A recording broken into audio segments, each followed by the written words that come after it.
Quality Function Deployment QFD.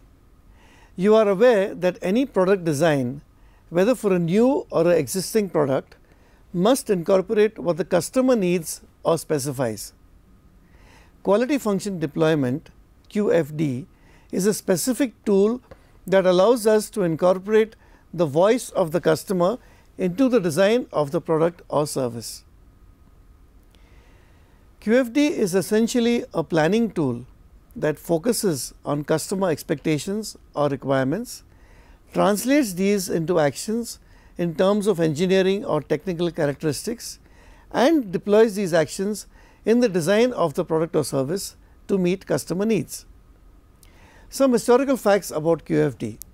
It was designed by Dr. Mizumo, Professor Emeritus at the Tokyo Institute of Technology, and first used at Mitsubishi Heavy Industries Limited in the Kobe shipyard in 1972. It was further successfully used in the manufacture of minivans by Toyota in 1976, which led to a cumulative reduction of 61% in startup costs by April 1984.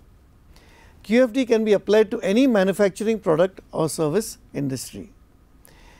Because QFD focuses on prioritized customer requirements as well as competitor information, it improves customer satisfaction by prioritizing the required resources in the organization, identifying items that can be acted upon, and structuring resident experience information into fruitful results. Besides, it reduces implementation time as it decreases midstream design changes, limits post-introduction problems, avoids future development redundancies, identifies future application opportunities, and helps to bring out missing assumptions. How does QFD promote teamwork? It is based on consensus, it creates communication at interfaces, it identifies actions at interfaces, and creates an overall perspective out of the details gathered. Finally, QFD provides documentation. Documents provide a rationale for the design. Documentation is easy to assimilate, it adds structure to the information and helps to adapt the changes. It is a living, dynamic document and it provides a framework for sensitivity analysis. The House of Quality. The House of Quality is QFD's primary mechanism. Let us build a house of quality for a change in design for an automobile bumper. In this slide, you see the customer is requesting a new bumper, a better one, because he or she has faced too much damage to bumpers in low speed collisions. Now, in this slide, we look at step 1 where we identify the customers. The customer could be from the repair department of any automobile shop, or an owner of an automobile, or a manufacturing plant, or even the sales force of the company. So, in this slide we see step 2, determine the customer requirements or constraints. Customers have come up with various needs like, I want something that looks nice, a basic aesthetic point, or it must hold my license plate, the bumper should hold my license plate, so it should perform, or I want it strong enough so that even if it bangs, it will not dent easily, durability. It must protect my tail lights and headlights. So, again a factor of performance, and customers as usual, especially in India, I do not want to pay too much, it should be inexpensive. In this slide, we see how we prioritize customer requirements. For this exercise, around 15 customers were met in 2 groups and they were asked to mention their priorities. Against each parameter which they mentioned, the total was calculated for each parameter and the percentage was worked out. As you can see from the slide, Hol's license plate has the highest weight of 25%, hence is given priority 1. In priority 2, there are 3 with 17%, looks good, protects lights and lasts a long time. So, 3 share priority 2. Priority 3 has got 16% for being inexpensive. Now, we go into the construction of the house. So, in this slide you can see that the customer requirements are placed at the left wall of the house of quality. Next, we place the engineering requirements in region 2, which forms the ceiling of the house of quality.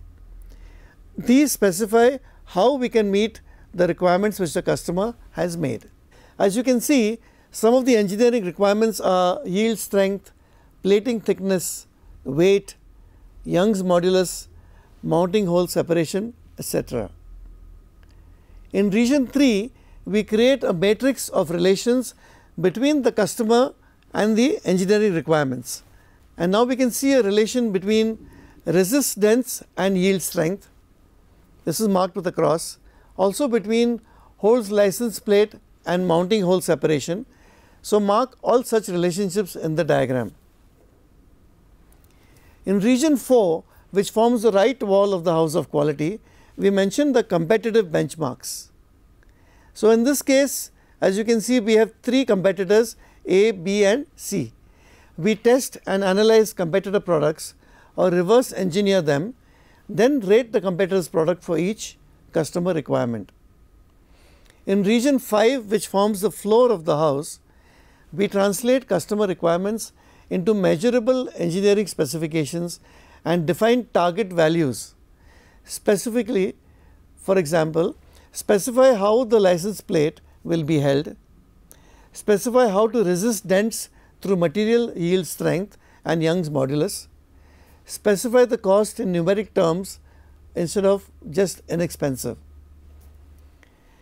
In the final house of quality diagram, we see that the customer priority 1 is for holes license plate. For this parameter, we see that competitors A and B have a score of 5, whereas our product has scored only 3.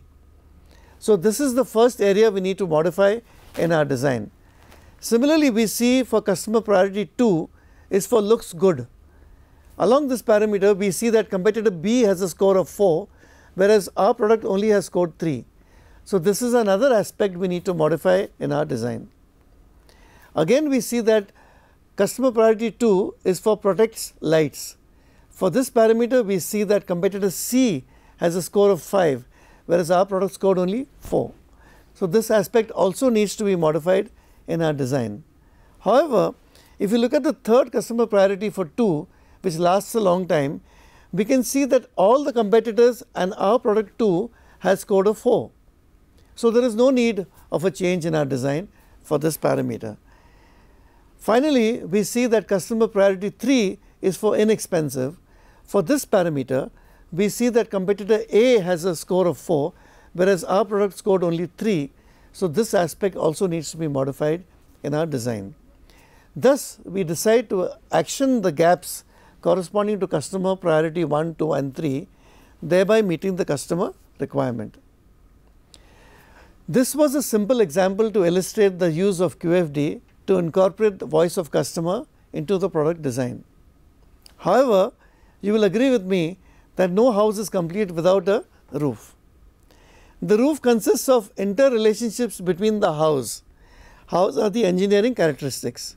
So this helps us to understand, as you can see in the slide, and decide on trade-offs between engineering characteristics. This stage typically follows the matrix of relations between customer and engineering requirements. To explain this, I have included 2 more columns, the materials, steel and aluminum alloy, in the engineering characteristics. Steel has a strong relationship with cost because it's inexpensive, so it's shown as a plus. Aluminum alloy, on the other hand, is more expensive and therefore cost relationship is minus. Steel is heavier and therefore relationship with weight is minus. Aluminum alloy is lighter, which is what we want, and hence relationship with weight is positive. Therefore, if I want less weight, I will choose aluminum alloy, but then it's more expensive.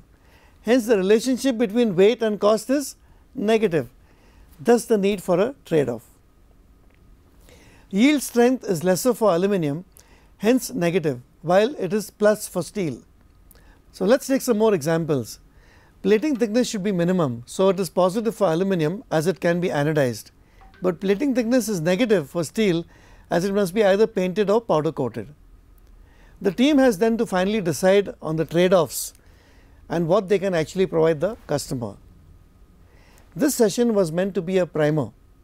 You can learn more about the interesting and useful QFD technique from your prescribed textbook. Thank you.